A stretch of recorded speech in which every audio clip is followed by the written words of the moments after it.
Welcome. What's going on, guys?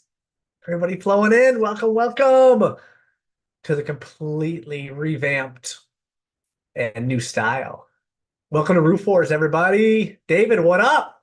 What up? Yeah. This is gonna be awesome. I'm excited.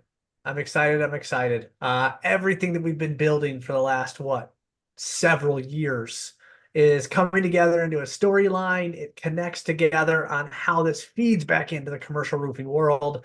And I'm obviously don't have as cool as a background as you with your sweet background, but that's always my 1% that I can get better, I guess. You guys like the video? You see the video in the waiting room?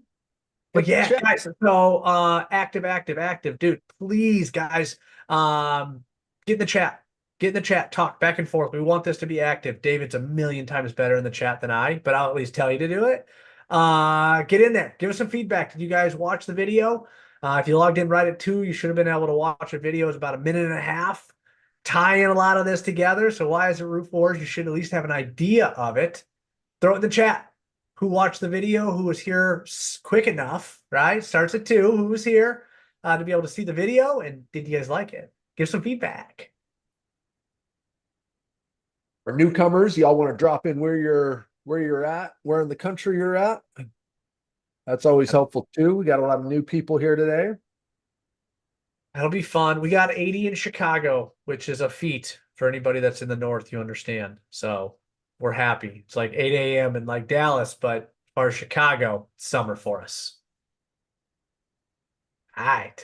Cool. Meaning So in Chicago is not here today because they have to take advantage of the they had to take advantage of the good weather, right?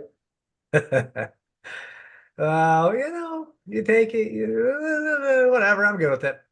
It's dry. It's roofing weather. We can actually do it. We got rain coming in this afternoon, which should give everybody leak calls, right? Tomorrow, maybe. Opportunity to get on the roof, turn some contracts in, make some sales. So we'll be talking a lot about that. So as a commercial roofer, right, as a commercial sales rep, how do you guys find better leads? How do you guys find better opportunities? How do you guys increase your sales? And what we're going to go through in this is how do you guys spend your time on truly what matters? Because there are so many proposals out there that I'll say die, but you'll learn about the 5 fatalities today. So it's not that they die, it's that sometimes they never get awarded, right? And that is a fatality. That is something where we just hang on to it for so long because the proposal's never going to get awarded. But yet we call it a real proposal, yet the client never responds to us. So this is going to be super cool as we dive into it, guys. Thank you for joining us, especially into the revamp of what we're putting together. And I hope that you guys enjoy it as much as David and I have spent working on this and creating the storyline and everything that's going to tie together to make this fun.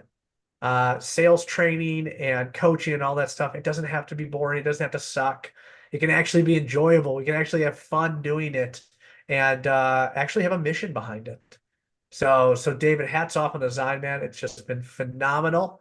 And I'm excited to be able to roll this out. Well, cool. We ready to go, Mr. Bonnie? Let's do it. All right, guys. So first off, welcome to Roof Wars.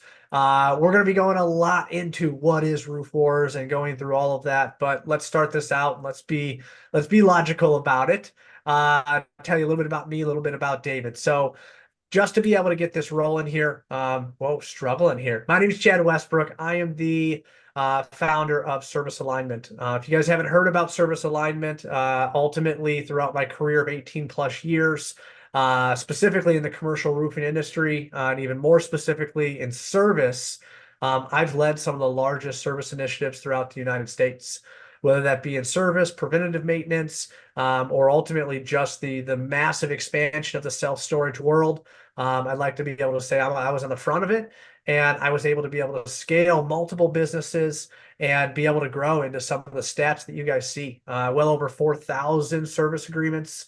I've oversaw about 40 service divisions, and at that same point, we had over 1,000 work orders coming in every single month within my national account division. So I know what it's like to be able to have a rainstorm come in or to be able to have 20 sales reps underneath you. But I'll tell you where my love is at is growing businesses, the strategic side. And that's why I'm here with you guys today. My objective, my give back at this point right now is to be able to raise the floor of the commercial roofing industry. And that's what we're going to be start talking about today is how do we not necessarily raise the bar, because when you raise the bar, it just makes it harder for everybody else to be able to grab, especially if it was too high to begin with. That's what you do when you raise goals. Let's raise the floor. We'll talk a lot about that in the upcoming sessions of how do we raise the floor so everybody gets better. Because trust me, there's someone on your team that probably does something better than what you do, and vice versa. You probably do something better than what someone else does. So when we raise the floor, we make everybody better. And that's my give back to this and why I'm sitting here with you guys today. So appreciate the opportunity to be a part of this, and I appreciate you guys joining. Hey guys, my name is David Bonney. I've been in sales for over 20 years now, or roughly 20 years. I've been a leader for about 18. I've had some crazy runs in my career. I've helped a company that was about 3 to 5 million grow to be valued at $1 billion by the time I left. I've since then written 3 books. I've been sales VP 3 different times, and I've tried to take all of that experience and over the last 8 years, and specifically in the commercial roofing um, industry, and especially over the last 5 years with Chad since we met, we've really focused on how do we take all those concepts that work in these billion-dollar VC-backed startup companies. You know, these venture capitalists they come in with tens of millions of dollars and they want to give it to you to grow, and you got to go figure out how to double the company size every single year, and it's really hard. It's really stressful. Well, if we can take those strategies from that world and apply it to the commercial roofing industry, we can actually see massive gains. And those are the things that Chad and I have realized, and we've now come together and we're committed to trying to get out to the commercial roofing industry. So we want you guys to be active here, guys. This is your chance for everybody that's here that's in our programs. This is one of obviously your opportunities to be able to get here and ask us questions about things that are going on that you're seeing on your day-to-day activity meetings, et cetera. And for all you new people, get active in the chat as well. We're here to support you guys every single week, and hopefully have a good time as well. Awesome. So the one thing that I'll mention to you guys is that as you continue to be able to grow your world, right? So let's just talk about your business or kind of how all of that stuff comes together. If I was to tell you, you guys need to double the amount of revenue next year that you're doing, right? And I don't care if you're a business owner, if you're a sales rep with your own book of business, whatever it is, I don't care. Take that number and you have to double it. And if you instantly get anxiety, if you instantly think, I don't have the time to be able to do that, I don't have the energy or whatever else might connect into it, this is why we're here, right? Increasing the amount of sales and revenue and even profitability that you have inside your company shouldn't require more time. It shouldn't require more energy. We just have to get more strategic and more specific about what we do and what makes us great. So the part that I'm going to bring to you guys is ultimately my 18 years of experience, right? And we talk about service growth at every single level. And we talk about a local company, right? So I was a chief revenue officer at a local company in the South, Central South, and ultimately had the opportunity to be able to take that company from 750,000 in service to almost $3 million in less than 20 months. And it wasn't necessarily that everyone started working. We didn't hire a whole bunch of people or anything else. If anything, I think we actually only hired, I think, one truck, but we were able to go from 750,000 to almost $3 million using the resources we had. We worked smarter. And that's what we're going to be talking about, right? So it was a $15 million company local. On a regional side, I worked with, and we'll talk a little bit more about this one in a second, but I worked with a company that was based out, again, Central US. They were one of the fastest. They were actually one of the Forbes 500 fastest. I think it was 2013. This is a roofing company, guys. They were growing massively. They had no service. So I was able to be able to come in and not only create a service division, but do that to be able to support all of the capital re-roofs that they were putting on. And a very similar story, a little bit longer, but we opened up 8 separate divisions there, right? Using the same model, using the specific formula, right? The process that we have, and then just duplicating it. That's what we're going to be talking about, working smart, not working hard. And then ultimately on a national level, I was a part of what is now about $140 million roofing company, 21 locations.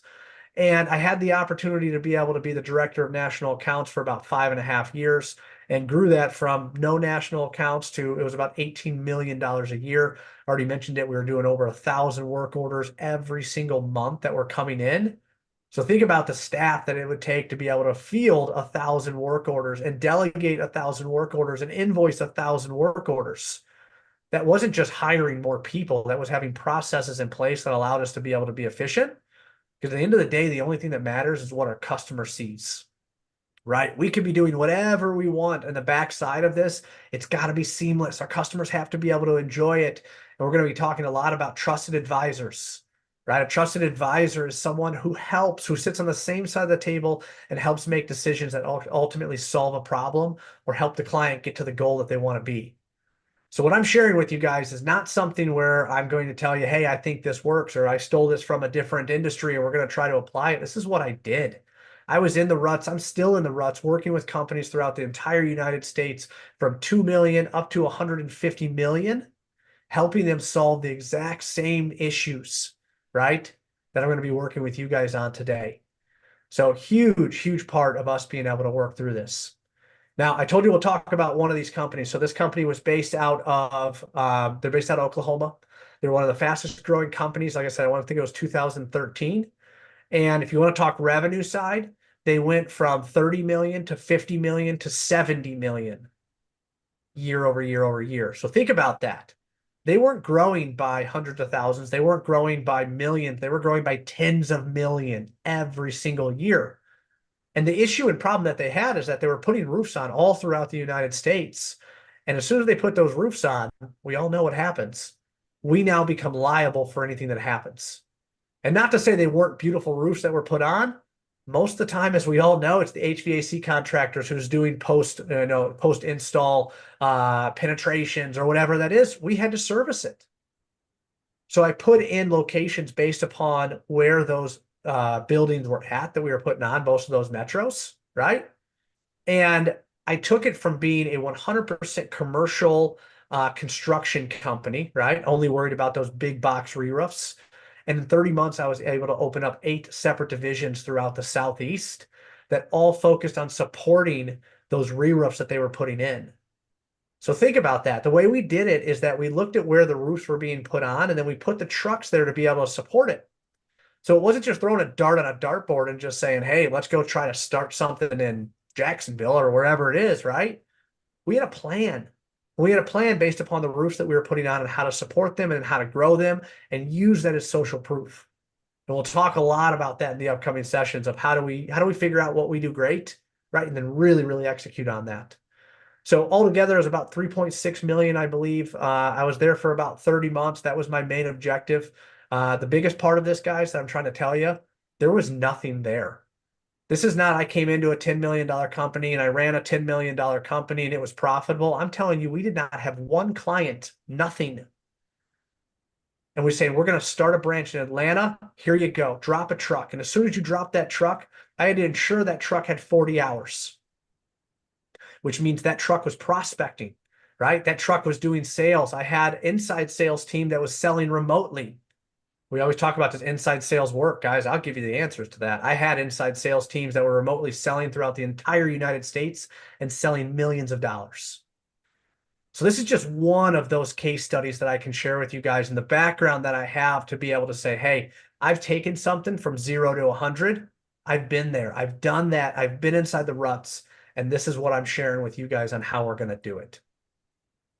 So I want to take you guys into what's happening within our industry. And it's ultimately, and I would love to be able to see in the chat here, guys, who knows, who has read David and Goliath? Who knows the story behind all of that?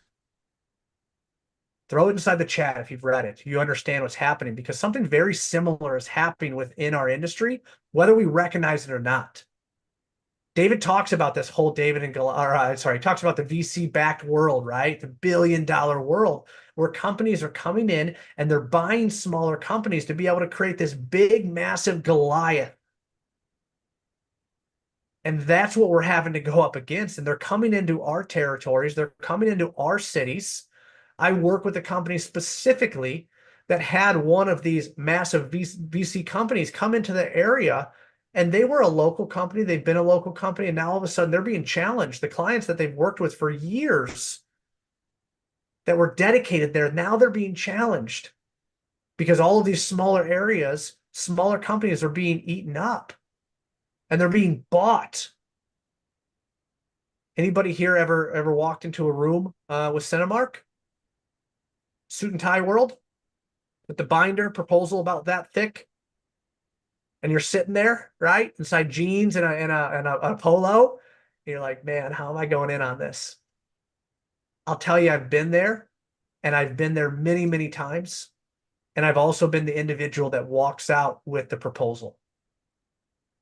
So when we look at what's happening in our industry, all of these different companies that are being bought up by these venture capitalists that are trying to create this big, massive Goliath, guys, that's what we're here to fight back against. Because at the end of the day, our customers want to change their reality. And we'll talk a lot about this, right? Everybody cares, like, let's get on the roof. Let's inspect the roof. Let's see what's going on the roof. And I'm going to tell you, your client doesn't care about that. They don't care about the roof. What they care about is their perception of reality. They care that the ceiling tile that they see is fixed or it doesn't leak. They care about the water on the floor that's a slip fall hazard. They care about ultimately the disruption in the product. I've told stories inside the past of me walking into a cardboard factory where they literally make the French fry containers, and those cardboard big cylinders are worth $50,000. That's what they're protecting inside the building. It's not the roof. The roof is the cause of the problem. It's not what they're paying to be able to fix, guys. We have the ability to fight back. We have the ability to be able to understand what's happening within our industry and what our unique superpowers are as a small business, right? And when I say small business, I'm not talking $200 million company. I'm talking about being a $1 million company, okay? $1 million company, which is a feat for most companies to be able to get to that $1 million. But I will tell you, I obtained it was about 70 some stores for a specific restaurant for I think it covered 6 states. And I did it with 2 service trucks. And I did it because I was able to understand exactly what the customer wanted. I was able to be able to utilize the resources that I needed in order to be able to make it happen. And I took that work away from all of those massive Goliath companies, right? That were coming in saying, I can service all 48 states. I can do this. I can do this. I was the one that walked away with the contract, which ultimately resulted inside 300 plus service agreements because I understood what the customer wanted. So if you're part of this, guys, this is the David and Goliath side, right? If you guys have Goliath in your area, if you have these huge, massive venture-backed companies that you're having to go up every single time, and they're always lower than you because they're buying inside bulk or wherever this is, I'm going to tell you there is a way to get around that. There's a way to be better. There's a way to be able to be unique, right? That's the biggest part. Be unique. Don't get caught up in a stack of piles on on a desk. Don't get caught up inside emails.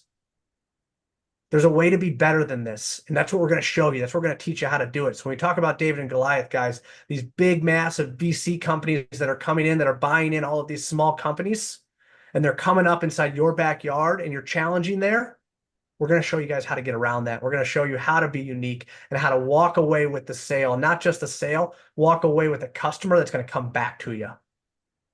That's what trusted advisors do. It's not about the sale. It's about the long-term plan, the client, and how to be able to give that client exactly what they want, which, let me tell you guys, it's not roof repairs. They don't wake up in the morning expecting to make repairs to the roof. They may wake up in the morning expecting their building to be operational, expecting their employees to be safe, expecting the product that they have to actually be shipped or created or manufactured into what it needs to be. And that's where we need to sit. That's where we got to be able to position ourselves to be different. Doesn't matter how big you are. The bigger you are, guys, let me tell you something. The bigger the ship is to turn, the longer it takes to be able to turn. So the smaller company that you are, 1, 3, 5, 10, $20 million, those are companies that can maneuver. Those are companies that can be unique. When you get into the 50, 100, 200+ million-dollar companies, those are your Goliaths, right? That's there on blunt force. We're going to show you guys how to get around that. And guys, I think the one of the key things on this is, coming from that world, just in terms of, where Chad and I are coming from on this stuff, it's not necessarily the companies, but the VCs, they are 100%. I've just experienced this. I mean, dare I say they're blood suckers. They just want to get as much blood out of a turnip as they can. They want to squeeze it out of a rock. Customers are nothing but numbers on a sales sheet. Employees are nothing but numbers on a payroll document in a financial report. I mean, they are just looking at numbers, and there's nothing personal about it. There's nothing genuine about it. This is all about how do I get in and maximize my return and get out with 8 or 9 figures on the other side of this, because I have shareholders that treat me just like a number two, and it's just this whole impersonal, dry, cold world. That's not the world that we believe wins in this industry at all. We think the industry as a whole loses if this happens. And like Chad said, we're here to try to help prevent it as much as possible. So this slide I'm going to show you guys is connected right back to the owners. Now, if you're a part of the business, you want to be able to see it grow. I'm going to tell you the stages that every one of my businesses that I was a part of went through in order to be able to get to what we call a territory titan. The first thing that happens, especially if you guys are new in service, we call it the bootstrap builder, because a lot of times you're the individual that's selling the work, you're the individual that's inspecting the building, you're the individual that might be doing the work. And you got to be able to do that, because at 500,000, you got one service truck, and it's a constant struggle to be able to say, are we going to bill enough every single week, every single month to be able to make a profit? It's hard. It's hard work. It's bootstrap work. It's put the boots on, pull them up, let's go. Once you get out of that and you do enough work, right, you create enough opportunity and enough relationships, you go into something that we call growth gone wild. And we call it that because it's exactly that. You guys have no work, and then all of a sudden a rainstorm comes in, and now you got 50 work orders. Everything's crazy. We got to hurry up and get to all of those jobs, and we got to get all those leaks taken care of so our customers don't cancel with us. And then next week you're like, man, I got all that stuff done. What are we doing this week? And you don't have any work on the board. And you're getting to that point to where you might be having enough clients, but it's crazy. It's crazy because, like, do we add another truck? Do we not add another truck? Then all of a sudden it rains and we get inside April and it's like, man, we need 2 more trucks. But then you get inside July and it's like, we don't need any trucks. We're fine. That's growth gone wild. And I see that happen up to about the $2 million mark. Now, again, I'm talking service, guys. Okay. I'll put about the $2 million mark. What happens at that point, once you kind of bridge that gap somewhere within that, is you start going to a strategic scaler. And what that means is that you start understanding, well, I guess, one, you have enough work to keep your trucks busy, which means you're getting more steady, right? You're getting more stable, and that's awesome. And you get into a strategic side where really you find out what you do great. And I can tell you one of the best ones that's on my side was the self-storage world. Self-storage was growing massively. They were buying out all of these smaller companies, and most of the time they weren't inspecting the roofs. They weren't doing surveys. And that's where I was that trusted advisor to that industry, where I would come in for those clients. I would inspect the buildings, and I really was allowing myself to strategically scale in that unique industry. My talk track was extremely unique, that I can walk into any self-storage location, and I knew my talk track to get exactly to who I needed, or to be able to find out that they have a problem big enough that they needed to do something about it. You get into that strategic world, and that's a really, really fun, scalable world when you start figuring out what you're doing. Because in Growth Gone Wild, Bootstrap Builder, it's a dart on a dartboard. It's showing up in an industrial park. It's making phone calls, cold calls to every single person you've done a drop to for the last 3 or 4 years, hoping that someone has a roof leak so you guys can get your technician some hours, right? So you can get a sale. Once you go from strategic scaler, the next stage inside there is expanding empire. And that means once you start understanding what you're doing, by this part, you normally have processes in place that allow you to be able to take a truck and duplicate that process. Take a truck, put that truck inside there. At this point, you should have a career ladder for that individual. How do you take your service technicians, right? Move them up into a foreman, move them into a superintendent. How do you take a sales rep, right? Bring a new sales rep on board and ensure that he has, let's just say, his ramp time, right? Which is the time from I started today to I have a book of business that's, successfully or consistently selling. It should all be there, right? So that's when you get to a point that it becomes really fun. And ultimately, when you're looking at that $10 million side, right? And there are a few of those that are in the mix, right? You're that territory titan. And I'm not talking about $10 million over 30 different territories. That doesn't count, guys. You can't all of a sudden have $500,000 in 5 territories and you think you're a $2.5 million company. No, you're a bootstrap builder inside 5 different territories. What I'm talking about is coming into a territory and being able to be a titan there, which means if you go into that territory, everybody knows your name. If you go into a territory and you look anywhere, they know your name. They know the trucks. Your brand is there. You are that roofer. You are that territory titan that if there's something going on, you know about it. It's your city.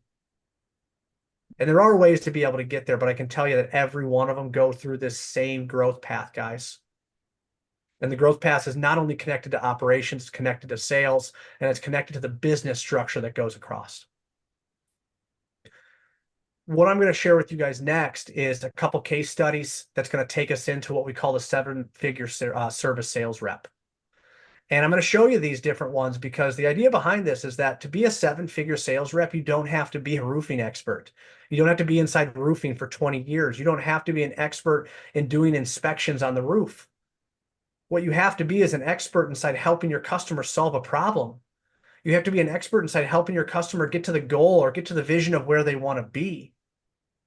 The roof is just what is just the channel that it travels through because at the end of the day, they want a building that they can run their business out of.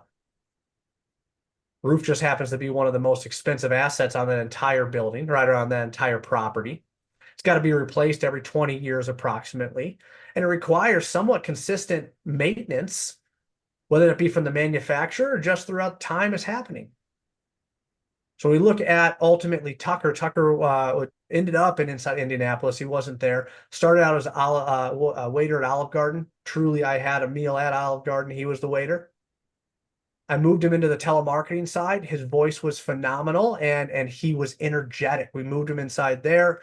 He made some small moves on inside sales and ultimately figured out that his best spot was in front of people. He was able to go from that telemarketing side into outside sales. He was selling over $1 million a year. And I will say he brought in one project, private negotiated, found by him. I want to say that was $2.3 million. The coolest part about that story is that that project, obviously at $2 million, it was a massive project. But the coolest part about that is that he introduced service as soon as that opportunity came up, and we were the service contractor that was servicing that building for leaks all the way up to the time the contract was awarded.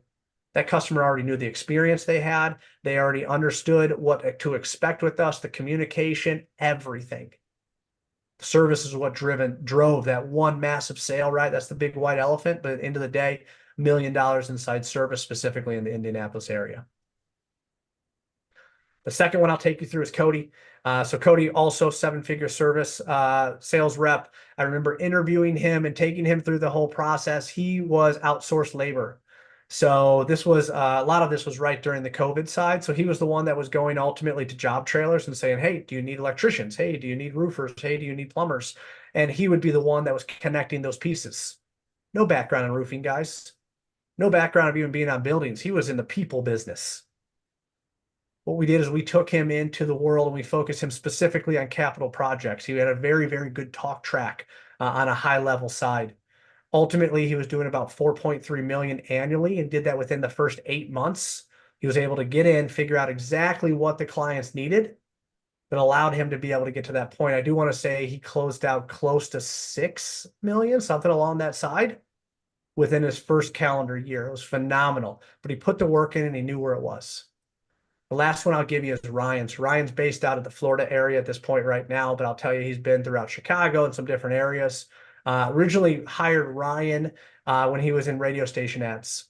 So he was calling businesses up and ultimately selling short 30-minute stints, or sorry, 30-second stints of sponsorships, right? Drunk driving, whatever that might be. It was such a cool way to be able to take that and again move that into the telemarketing, the business development side of like, hey, would you like to call people and find and actually help them solve something? So he was inside the telemarketing side for several years for us, went into inside sales. There was a time, I want to say it was about a year stint that he had inside the national account side. And then he went to the strategic account manager. He manages some of the largest school and higher education accounts that we have within the company that he's in right now. Does about $2.5 million every single year in service. So we talk about seven figure. He's well beyond that seven figure. He's reaching that $3 million side. Preventative maintenance is phenomenal on what he's tying together. He's got that piece, but I'll tell him the one thing that Ryan does great. He's a trusted advisor to the people that he works with. He knows that it's not necessarily accepting every single opportunity that you're in, right? Or that's presented to you, but choosing the right ones. So this slide, guys, I'm going to take you into, I showed you what the company level is, bootstrap builder, right? Then growth gone wild and so on. As a sales rep, are you guys here and you're a sales rep? Here's the path that you guys are taking, whether you recognize it or not. First one is I'll call the storm chaser. And I say that not inside any type of disrespect, but you are highly successful in what you're doing based upon the number of storms that come through. You're trying to find people that have leaks. You haven't done any type of inspections. All you're doing is going by. You guys are doing drops, right? And then as soon as it rains, you call a guy up and says, hey, what's going on? Do you guys have any leaks? Can I help you with anything? Or it rains and all of a sudden you're excited that it rained because now all of a sudden you're going to go do cold calls. You're going to go out inside industrial parks and do drops. That's your storm chaser. Once you get out of that, what happens is you start doing more meetings. And once you start getting that stuff, you can start building those relationships. And we call it the lead legend, right? Because now you're actually understanding where your leads come from. It's not just going into industrial parks. It's understanding specific areas, right? We talked about that strategic scalar side. It's no different in sales, guys. Look at your book of business. You have something that you guys do great. Even if you haven't recognized it yet, it's manufacturing, it's industrial, it's restaurants, it's whatever it is. You start understanding where those leads are coming from. And you start understanding what activity, that's the coolest part of this, guys. What activity do you do that yields the best results? That's one of the first things that you guys need to figure out. Is it a phone call? Is it an email? Is it a text message? Is it something USPS mail? Are you going to stop by the building? To be honest with you, I don't care what it is because everybody here is going to be unique with your personality and how you guys attack it. You guys have to figure out what works best for you. Now, once you kind of gravitate toward that, right? So you're seeing the dollar amounts on the right-hand side, 250, 450, 850, right?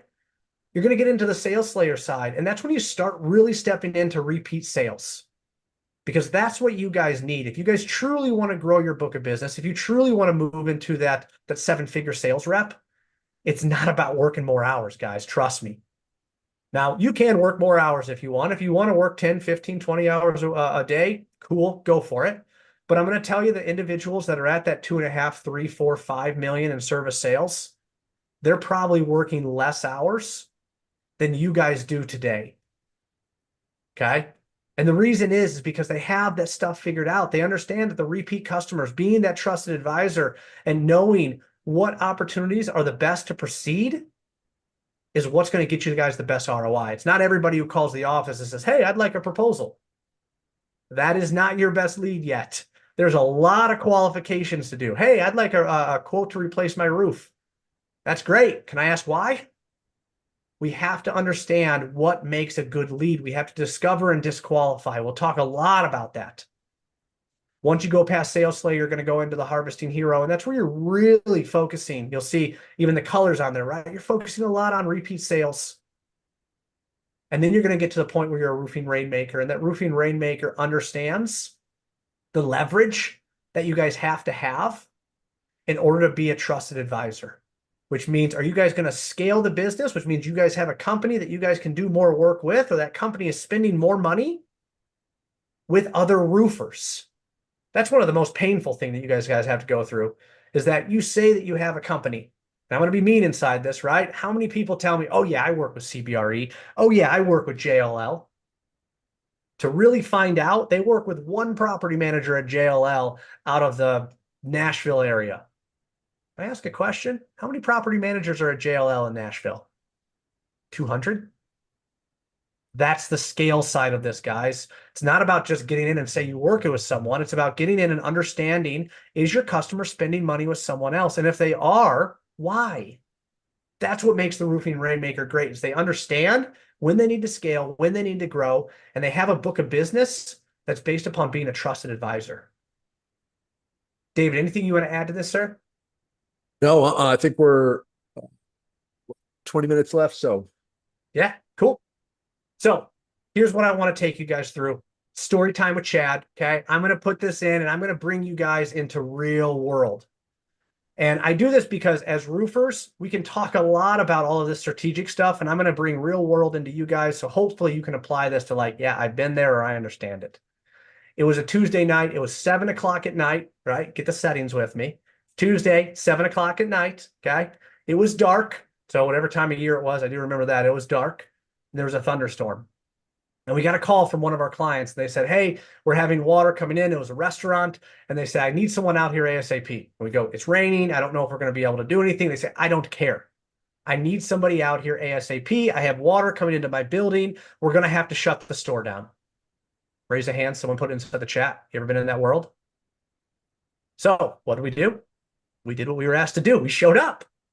And just as we thought, it was dark.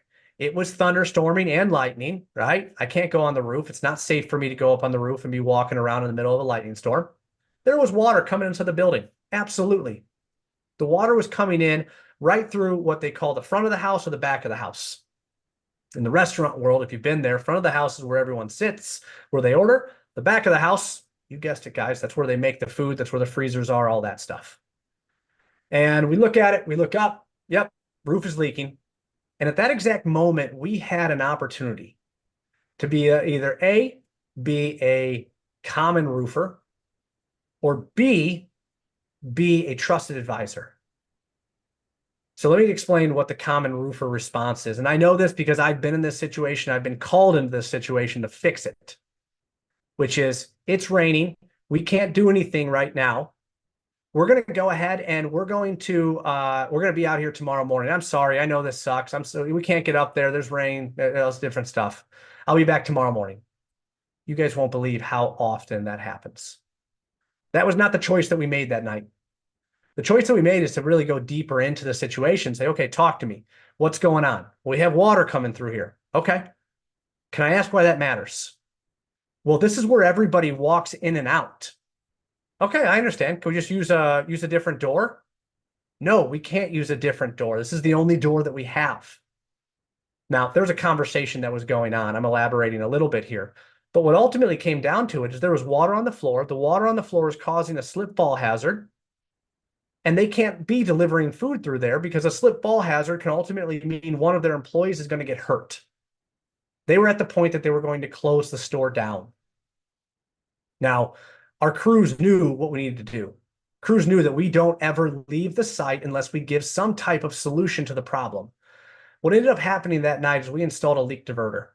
So if you haven't ever heard of a leak diverter, it's ultimately, think of a big tarp, right? They're going to call it a diaper or whatever it is. Think of a big tarp up there with a hose at the end of it. We ran it through the top of the drop ceiling. We dropped it in the slop sink that was about 10 feet away. We did nothing with the roof. Nothing. We didn't even go up on the roof. But we provided the client with exactly what they wanted. They wanted to be able to have a safe spot inside and outside for their customers to be able to walk, or for their employees to be able to walk in and out. And those are the situations that make trusted advisors so important to customers, and why roofing rainmakers understand that that has to happen in order to be able to have the best possible outcome. So I tell you guys this because you need to apply this into your business. And I don't care if you're an owner, a sales rep, where you are. Are you providing the best possible solution for your customer? And it does not have to do anything with the roof. In some of the best relationships, the most highly profitable and revenue-driven things, water comes from up. It's my problem, guys. Doesn't matter if it's roofing, doesn't matter if it's HVAC, doesn't matter if it's brick. Doesn't mean I'm taking care of it. but it's my job to be able to figure it out because that's what my customer wanted out of me. They had a problem, they had a goal, they wanted to get there, and I was the trusted advisor that was going to help them get there. And I can tell you the stories that I shared with you and those seven-figure sales reps are very similar to what they were doing in order to be able to become that trusted advisor, to be able to get through all of those different variables, right? And how to be able to raise from I came in as a telemarketer, a storm chaser, and to be able to get to that roofing rainmaker. David, anything you want to add to this, sir? Or we want to Nope. jump into the fatalities and make this happen? Let's get to it. All right, take us through, sir. All right, so guys, all this evolves around the 5 fatalities, and we're going to go deeper into this as we continue to go into these sessions. But when we look at what's killing deals for companies, for service divisions, for you as salespeople, it comes down to 5 reasons: timing, competition, price, trust, and product fit. Now, the key to this is we spent so much time, again, guys, spent 20 years in this world. When you spend that long, you understand the consistencies, you understand the things that are happening most often that allows us to simplify what's going on. Any game that we're going to play needs to be simple enough to know how to play. It can't be easy to play or it's not fun, but the rules need to be simple. The objectives need to be simple. And that's what we spent so much time trying to do for all of our salespeople on the teams that we actually lead. And obviously, we want to bring that to you as well. So when we look at the 5 fatalities and we look at the things that are actually killing your deals, well, there's a process that we can highlight real quick that we run through with companies and reps to try to figure out exactly what is going on. And we call it the Trinity of Resurrection. Okay. Now, the Trinity of Resurrection starts with a sales team autopsy. Go to move to the next 2 slides. The sales team autopsy, because if we can look at your book of business and we can look at your closed loss deals, if we can figure out which fatality is killing most of your deals, then we can focus on which fatality you need to work on the most at preventing. And remember, guys, we always proactively prevent death in life, right? We don't wait till we're almost dead and then all of a sudden say, oh my God, what am I going to do? Okay. Now, once we understand which fatality is actually impacting our performance the most, now we can actually apply strategies to it, guys. And that's what we want to give you. We want to give you very specific strategies that are actually going to improve the very specific issue that you guys are dealing with. And as we go through this series, we're going to teach you guys a post-mortem exercise and show you guys how to be able to figure that out. Now, once we understand the problem and we're driving on the strategies, then from there, we need the execution. We have strategies. Strategies are all good and great, but if we're not executing, if we're not going through the objectives that we need to in the sales process to make sure, again, that we're proactively keeping our deals from dying, then none of it's going to work. So it's basically a three-phase process. And we do all of this, guys, because again, we've gone through, we've looked at this. We've looked at this over and over again. We have an app that we've built. We poured money into this at levels that you guys wouldn't believe to give us the data necessary to understand what's going on. Now, when we've gone through this process, we've actually understood something that's actually very fascinating. Okay. What we've learned is the vast majority of you guys' deals are dying before you ever deliver the proposal. And we call those DOA proposals. And we got a little something to show you guys. You're muted. Oh man, mute got the best of me. All right. Everyone should be able to hear this. So David, if you yep, you got it. Here we go.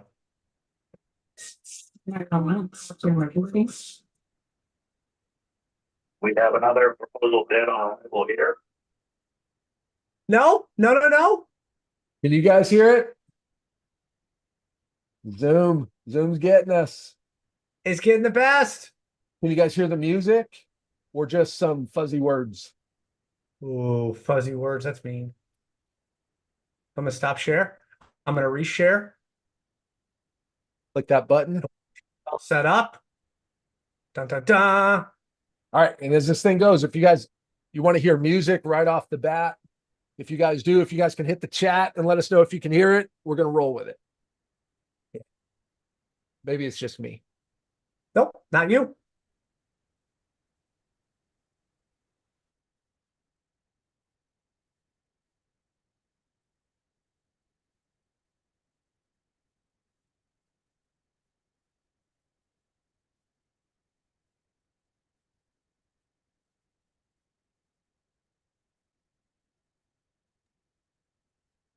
911, what's your emergency? We have another proposal dead on arrival here. Current suspect is the sales reaper.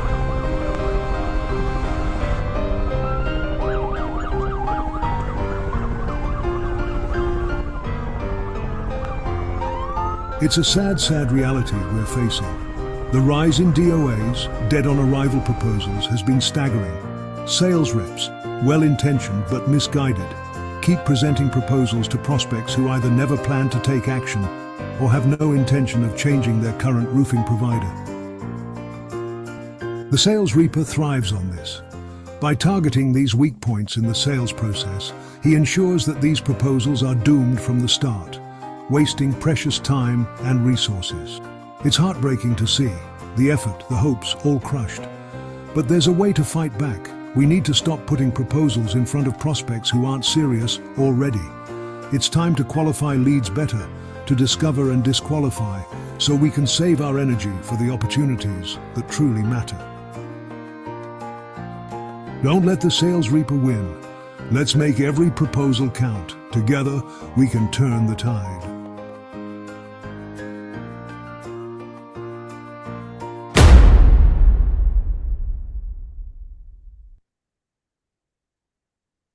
Yeah, guys. I'm back. All right. You good? Yeah, everybody good? Were you able to hear it? Was it all good? Let us know as we keep going through here. Oh, we got, look at these floating thumbs going everywhere. I love those things. Just make my Good. day. All right. All right. So DOA proposals, guys, like literally we're going in and you guys are delivering proposals that are already dead on arrival. We're wasting so much time. And our data says it's roughly anywhere from 68 to 71% of the proposals that you guys are delivering are DOA. And then it's even more. And we're going to talk about it here in a second. But that goes up even more when you're presenting the same old freaking PDF proposal, just like everybody else is presenting, that gives them no understanding of who the hell you are and why you're any better than anybody else. So for us to be able to figure out why would our proposals be dead on arrival? Why do they not even have a chance? Let's understand buyer's intent. Okay. And guys, this is one of the concepts I would really love for you guys to memorize, because if you don't understand the intention of a true buyer, you cannot recognize if you're freaking talking to one. Think about it. You need to be able to recognize if you're talking to an actual freaking buyer. And the only way to do that is to make sure that you're memorizing this stuff. And then you're going through a process and a conversation to vet if this stuff is actually happening. Okay. So what is buyer's intent? Well, our actual buyers intend to find the best solution to solve the actual problems causing them enough pain and keeping them from important outcomes. Okay. Best solution, actual problem, enough pain and important outcomes. Okay. They don't want any old solution. They don't want the surface level problem solved if that's not going to actually get rid of their pain. It needs to be causing enough pain and it needs to keep them from important outcomes if they're going to purchase something. Okay, if they're an actual buyer, you guys need to memorize this. Take a screenshot. Do whatever you got to do. This is one of the core principles of sales. If you do not understand your buyers, then they are going to see that, they're going to feel that, and it's going to disrupt the sales journey. I just have one thing to say real quick, guys. This has nothing to do with roofing. Notice this has nothing to do with roofing. Yep. This is not get on the roof and find a roof deficiency and try to sell something. Massive difference inside this. I want to make sure everyone's head is the right spot. 100%. Going back to our seven-figure sales reps, you don't have to have any roofing experience to understand how to do this stuff. All right. So now that we understand that, well, what are these DOA causes of death? How can we help you guys not go deliver a bunch of proposals, roughly 70% of your proposals that were dead before you ever freaking delivered them, whether you realize it or not? And I know you guys know some of them were dead and you still delivered them anyway. But the other ones, they eventually ended up dead, but you knew you didn't have a chance in the aftermath. Okay. So what are the DOA causes of death? The first one is wrong time. Okay. It's the wrong time for the prospect to be able to actually take action on this. And where this comes from, where the no action comes from with them, literally comes from ambiguity around their pain. It comes from ambiguity around the worst possible outcomes that are going to happen, realistically speaking, if they don't solve their problem. And we allow that ambiguity when we don't ask the right questions, when we don't dig in, right? Have the right process that gets us there, and then we probe and we dig deeper. Now, from ambiguity, if we allow ambiguity to happen, that allows them to rationalize their problems. First world problems, not that big of a deal. Whatever. I'll deal with this later, which then allows them to go into avoidance. We say it all the time, guys. Sales determines lead quality more so than marketing. If you have effective conversations with people and you can dig that pain out of them, again, with effective process and execution, when they can see that pain right in front of them and you continue to repeat it back to them, they're going to take action more often than not. I used to say it all the time. I was top rep in the Western region of a Fortune 500 company. Everybody was complaining about their leads on my team. I was like, dude, give me your leads then. Stop. Shut up. I don't want to talk about it anymore. Just send them to me. I'll close them. Why? Because I'm going to have a more effective conversation with them. All right. The second cause of death is no need for help. Okay. Go to the next slide. So the unskilled person thinks they are wise, but the wise one knows themselves to be unskilled. Okay. This is the Kruger effect. Now, so what we mean by this, guys, is that when it comes down to people's ability to understand the actual problem that they're dealing with, when they are not experts, they don't understand the level of the problem. And when they don't understand how complex the problem is, and they simplify the problem, then they're only going to look for simplistic solutions to solve it, which causes them to say, whatever, I don't need this. I'll use my maintenance team. I'll get Bob back up there and he'll go with a roll of duct tape, get this thing patched up. Or it allows them to say, whatever, I'll just keep dealing with the roofing company that I'm already using. I'll keep leveraging them, even though they haven't been able to figure this out. This can't be that bad. It doesn't seem like that bad of a problem. They'll be able to use it. They are unskilled. Their ability to make choices and the right choice to actually solve their problem is not there. Okay, which allows them to continually not look for new help and resort back to the same old resources, expecting a different result. Insanity. The third one is there's no value in your offering. Go ahead and hit the next slide. Okay, there's no value in your offering. And basically what happens is we come with the same report that everybody else has. No presentation, nothing that talks broader about what it is that we do. We rely on our logo or our history or how long we've been in business. And ultimately, our prospects are left confused. And the confused mind cannot act. They look at these proposals and they all look the same, basically. So what does that cause them to do? They're just going to go off a price. Guess what, guys? If you're not the lowest cost provider in your area, that proposal was DOA. And we're just wasting our time. Now, the key, go back. The key is we got to discover and disqualify, guys. That's the key. We are not telling anybody here to just go off your feelings and just start disqualifying people all over the place. No, you got to get in with effective process and start discovering, is this a problem that's causing enough pain that they need to take urgent action? Do they, in fact, not have the resources to figure this out on their own? They haven't before. Why are they going to now?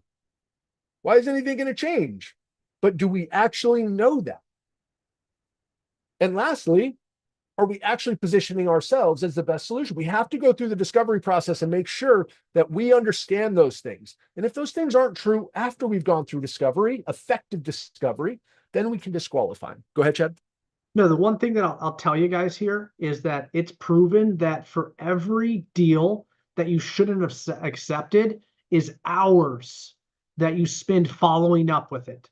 They don't respond. They don't come back. You run by the building. You text them. You email them. You try to find someone else to be able to talk to. That's what we're talking about, right? Beginning of this, I said work smarter, not harder, right? You don't have to work double the amount of hours. That's what discover and disqualify is about, right? Find the individuals that have a problem big enough to act. And we'll talk about this, right? This is what's coming up. But this is how you guys get more time in the day. This is how you guys use your time in the best possible spots. Absolutely. All right, go ahead and go to the next slide. So we need to go through these checkpoints. And how do we do that? And just like Chad said, guys, you need to understand the inefficiency of delivering these DOA proposals is massive in terms of wasted time and resource drain for your team. But it's also the opportunity cost, doubling down on what Chad was saying. How many lost opportunities are out there because you were delivering proposals that didn't need to be delivered instead of making more drops? Instead of going to find the person that actually freaking needed your help. And then when all of that happens, guess what else happens? We get demoralized. So now this goes from being a numbers game where it's negative on the number side to actually it's negative on the emotion side. We get demoralized. And guess what, guys? The rich get richer in this game. When you're demoralized and you don't have any confidence or you're feeling stressed and you go on sales calls, your ability to convert and execute well goes down. People don't want to be with somebody that's desperate. They don't want to partner with somebody that's desperate. So this whole thing is a cascade effect. And it's unbelievable at the foundational level that we've actually been able to really figure out as we try to peel back. Why is this happening? Why is this happening? So we can fix it. At the foundational level, these DOA proposals are freaking huge, guys. And we want to give you everything you need to stop. You got to stop.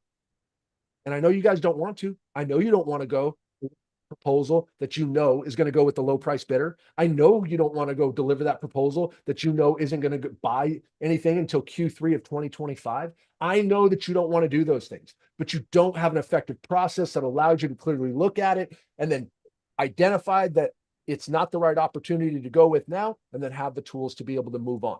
Okay. So how do we do that? We use checkpoints, guys. There's 3 checkpoints that this whole entire series is around in one way, shape, or form.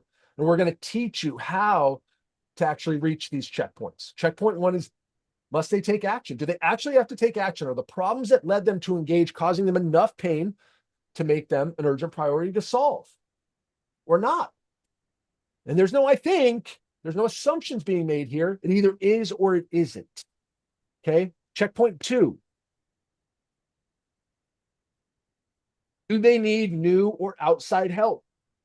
Outside help being, I can't use my maintenance team or internal resources. New help meaning, do I need a new roofing company? Vast majority of people, they probably already have somebody. Okay. So are their current resources sufficient in solving the problem without a new service provider's help? Well, guess what? If they could have solved it, they would have solved it. And they haven't. So we have to have an effective conversation to drive a gap in their understanding between their existing resources and the ability to solve their problem to get to the outcomes that they want.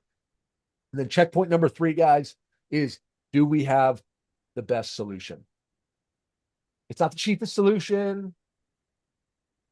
It's not or have we been in business the longest? It's not, do we have the referral? Does the owner know them? No, do we have the freaking best solution?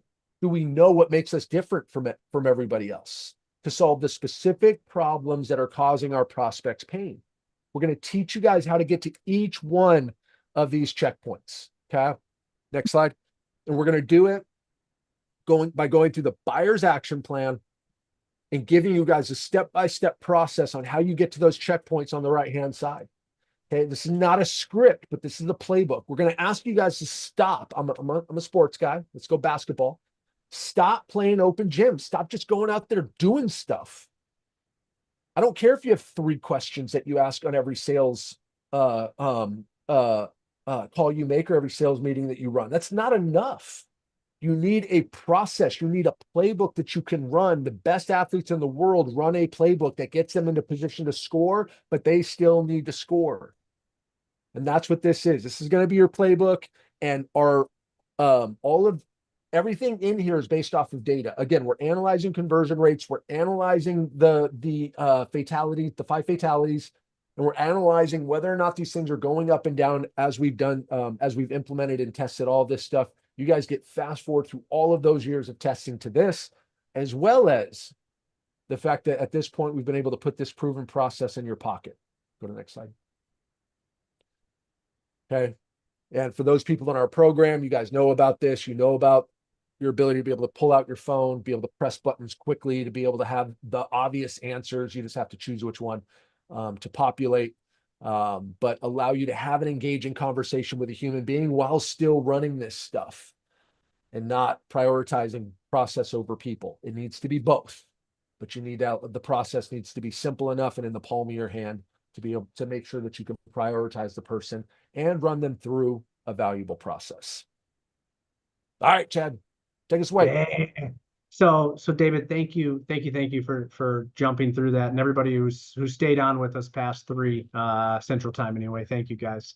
So what we're ultimately teeing this up is to be able to explain to you guys why you're losing deals, right? Typically, our sales close ratio is less than 50%, which means we lose more deals than we actually win.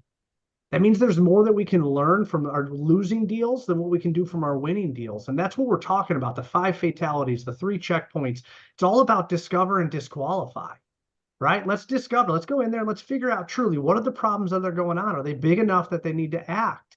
Do they actually need newer outside resources? Or are they going to take my proposal for sealant and fastener and go do it themselves? And then finally, checkpoint 3, are we the best solution? Which means, do you guys have a way to uniquely make your business able to solve their unique problem? Think about that. Does your business solve their unique problem? And do you do it better than everybody else? And does your client know that? That's the key, guys. If you want to sell more jobs, we got to be able to position ourselves, not to be great at roofing, but to be able to say, hey, we're an expert inside the property management side, and tenants love us. Tenants love us because we make it easy, right? And we're less business disruption and whatever else we want to go to it. You got to be able to have a way that makes your company unique. Otherwise, you're going to be commoditized. And when you're commoditized, that's when deals start to die. And we're putting a face to it, guys. It's the sales reaper. The sales reaper is here ultimately to be able to sabotage your guys' deals. Think about every deal that you guys have lost. Are you able to assign a fatality to it? And we'll talk about this. And this is the stuff we're going to be diving into in the upcoming weeks. But we're going to focus on these checkpoints and understand how these checkpoints come into play. And it's okay to say no. It's okay to disqualify an opportunity and just say, hey, I don't think you're the right fit for us. Hey, I don't think this problem is big enough for you to actually take action right now. Your customer, trust me, your customer will say, you know what, I disagree because da-da-da-da is going on. And we'll talk about all of those different things that are coming up. But you guys have to understand that we lose more deals than we win. And understanding how the sales reaper sabotages that stuff. And it happens, guys, whether we want to recognize it or not, it's happening. And it's happening right now in the book of business that you guys have. Go sort your book of business by the date that you quoted it. If it's longer than your proposals are good for, service 30 days, 60 days, capital might be 60, 90, 120 days. If it's older than that, guys, guess what? Timing is starting to creep up on that opportunity, and it's going to die ultimately on the vine. Stuff's real.